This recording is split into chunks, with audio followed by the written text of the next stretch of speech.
Hello everyone, welcome to Diecast Emporium. Thank you for joining me for another video.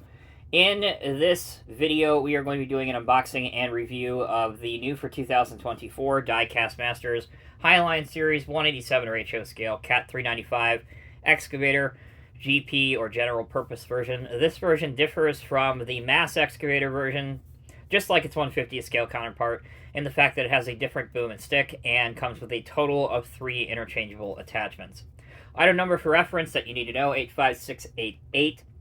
This is out now and available from your Diecast Masters distributor of choice. Alright, let's get this thing unboxed and take a closer look at it. As with all Highline series models, it comes in the collectible metal tin. The tin is protected by a white nylon bag.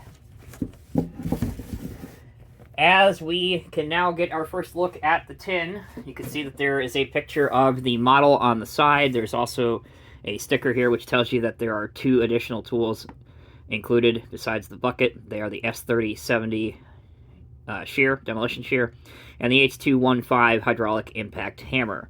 These are adult collectible scale models. Do not buy these for children under your minimum age of 14 and up. Recommended for 18 and up. On the back of the tin, you can see the information about the real machine. If you would like to pause the video and read that now, please do so. There is also an incorrect photo showing the ME version of the excavator, and also an incorrect photo showing the ME version of the excavator on top of the tin. Hopefully this will be fixed if this receives a second production run. Opening the top of the tin, we can see a small leaflet inside. This is not the full catalog, obviously. This is just showing a lot of the recent releases from Diecast Masters in their cat line. And at the point that I am filming this video, all of these have been released and are available to market, with the exception, to my knowledge, of the 1/35th scale RC Cat backhoe. Continuing the unboxing process now, there is a black foam rubber insert with 2 holes. Stick your finger in the finger holes, pull straight up. Removing that reveals the excavator as well as the 2 optional attachments. Be careful what you grab onto. Obviously, with any scale models, there are some potentially fragile detail pieces. Here's our 395.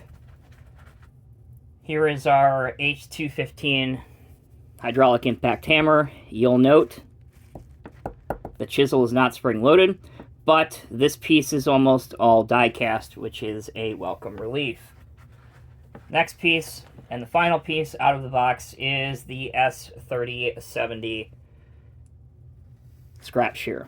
Also a metal piece, and this does have functionality with respect to the actual shear opening and closing. It will also rotate 360 degrees on top of the quick coupler. Alright, that's the unboxing. Let's take a quick break. When we come back, we'll go over the details of the model. Alright, let's go over some of the details now on the model. The tracks are of the rubber PVC variety, but they do have some bolt detailing on them.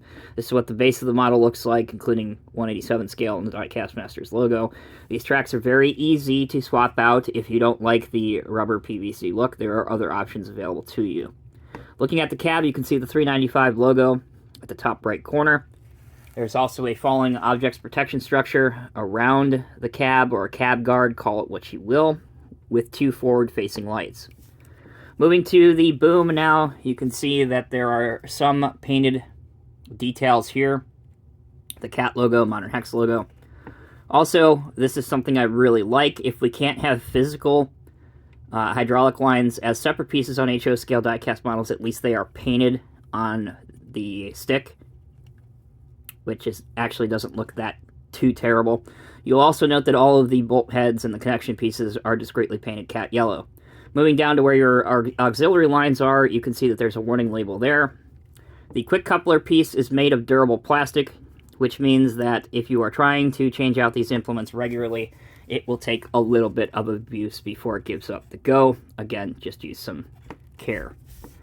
Looking at the bucket, you can see the bottom of the bucket, and it has about half a dozen or so teeth on it.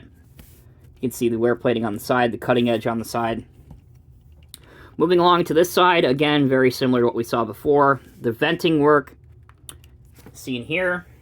These are all done up with pad printing decaling, and they don't look quite too bad at all for the scale.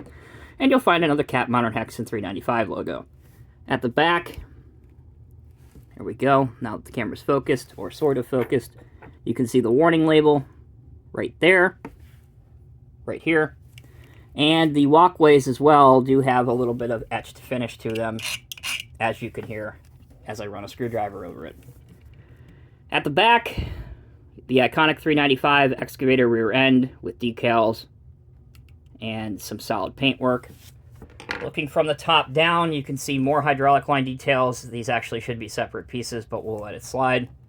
And the top of the excavator body is also pretty decently decaled, with more venting here and a exhaust stack here. There are no opening panels or doors on this model like there are on the 150th scale version of the 395, but considering this is 187 scale and not 150th scale, that can be expected. Okay, let's take a look at the functionality. We begin our functionality test by seeing how the tracks will roll. As you can see, they are very tight, and I would not recommend rolling them at all. You can rotate the excavator 360 degrees around on its body and undercarriage. Taking a look at the most important aspect of any excavator model, and that is the boom, stick, and bucket functionality. It will go out to here. As you can see, there's still a decent amount of cylinder exposed. That should completely retract into the cylinder jacket, but that's not a bad reach out. Going all the way underneath things, you can get a pretty decent dig angle. Not bad at all if you wanted to use this in a HO scale digging diorama, for example. All right, how about the bucket functionality? This is in, this is all the way out. And if you wanted a park pose, you can achieve a parked pose. What does it look like with a 730 articulated dump truck? Here's the Die-Cast Master 730 articulated dump truck in 187 scale. As you can see, the dump truck might be a little bit small for the 395, but the two make a nice desktop pairing together. Before we end the video, two more things I want to do. The first off is a direct comparison between the ME version seen here and the general purpose version. Obviously, you can tell the boom and stick and bucket are much different on these two models. Here's a front view, GP, ME. Another side view if you want to see that. A rear view if you want to see that. And a top-down view, which hopefully my arm doesn't block both of these. There you go. Okay, last thing I wanted to show you is how to change out the implements. You'll note that there is a black plastic, that's always so easy for me to say, quick coupler. Simply pull down, allow me to pull it closer to me so that I can do it, pull down and out. Attachment is off, and do the same thing in reverse. You've already seen the hydraulic impact hammer up close, and to be quite honest, it's nothing really that significant. But let's put the shear on, because I believe, in my opinion, this is a nice attachment. All right, so we've clicked on the hydraulic shear. We've zoomed in so you can see it a little bit better. It will rotate, as I mentioned before, 360 degrees. And the shear actually does completely close, as well as open back up. That will conclude my review of the Die-Cast Masters 187 scale Caterpillar 395 general purpose version. I think overall it's a solid model. As with almost all models, there are some areas that I think could have done with a bit of improvement. Most notably, once again in my opinion, the tracks. I do believe collectors would be willing to pay a little bit more money to actually have segmented or metal tracks, especially on a model this size. Obviously, the 6060 mining shovels have metal segmented tracks. Those are also 187 scale models, so there's really no reason that a large excavator couldn't have it, especially if there is a market for it, which, based on the feedback I've gotten from the community, there absolutely is an overwhelming majority that people would pay a little bit more money to have metal tracks. That's one thing. I also would like to see some hydraulic line details other than it being painted on there. Maybe an opening engine panel on top, at least, would kind of be neat in 187 scale and really set this model apart. But in all other aspects, the functionality works well enough. Most poses that you would want to achieve can be achieved with relative ease, and it is awesome to see a model like this come with a total of 3 different attachments to add a little bit of variety to your layout. Once again, I'm Tommy with Diecast Emporium. Thank you all so much for watching. Take a look at your screen right now to see some other related model reviews, including the review of the 395 ME, if you want a much more in-depth version of that and you haven't seen it yet. Until next time, take care, be well. I'll see you in the next review.